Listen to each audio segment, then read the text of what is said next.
Hey guys, Haz here at Shield Canine. Well, I'm not here at Shield Canine, I'm actually at Grassroots Canine right now. And as you can see, we're planning a little something today. I'm bringing Mike a couple of our puppies to develop in his police dog program. And I figure he's got a ranger, I've got a ranger. We're gonna do some riding, and then we're also gonna talk dogs and all that other kind of stuff that we like to do. So we're gonna go riding and we're gonna see what happens.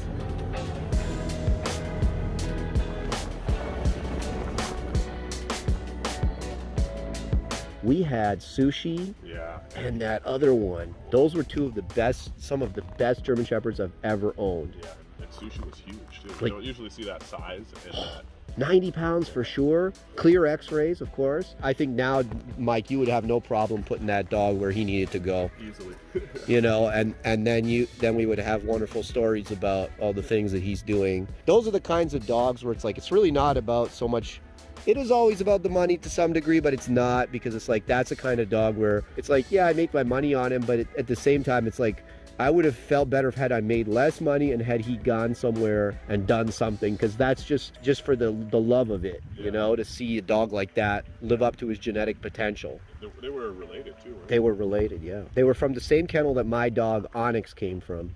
It's funny, that kennel is a wonderful example of what happens when you say, okay, the guy who runs the kennel, Guy Bertrand, that guy is like just an old OG French man, and he was just picking dogs based on badassness, literally. He didn't do any of the typical sports stuff. Like he trials in sport, and he would trial the dogs in sport, but like he wasn't rigid about like the females having titles, you know, like he would do informal x-rays, but he wouldn't even do hip and elbow certs, none of that kind of stuff on the females. And he was getting dogs like that because he was literally just breeding on dogs that he knew were strong. He wasn't needing a judge to tell him they were strong. He's like, this dog is strong enough to handle training with me. Then it's good. And we got some legit gangsters out of there.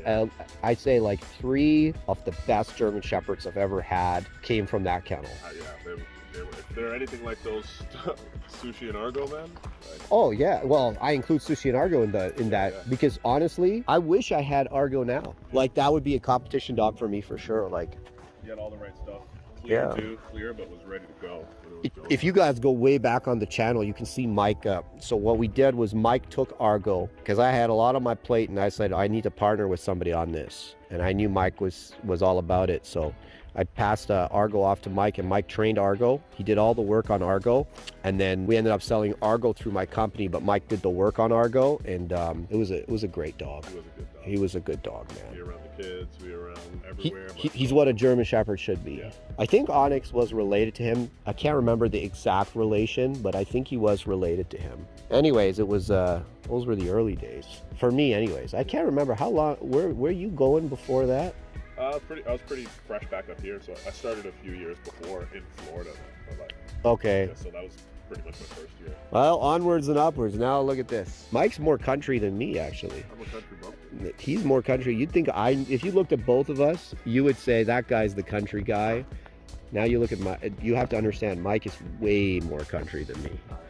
And they haven't seen my cowboy britches. No. I know if I want to do any redneck stuff, I got to come to Mike. Come up here. Yeah, shooting, ATVing, fishing. Hopefully we can make it to the gas station. Well, it's all good, bro. I'll pull you. I think I got a trailer hitch.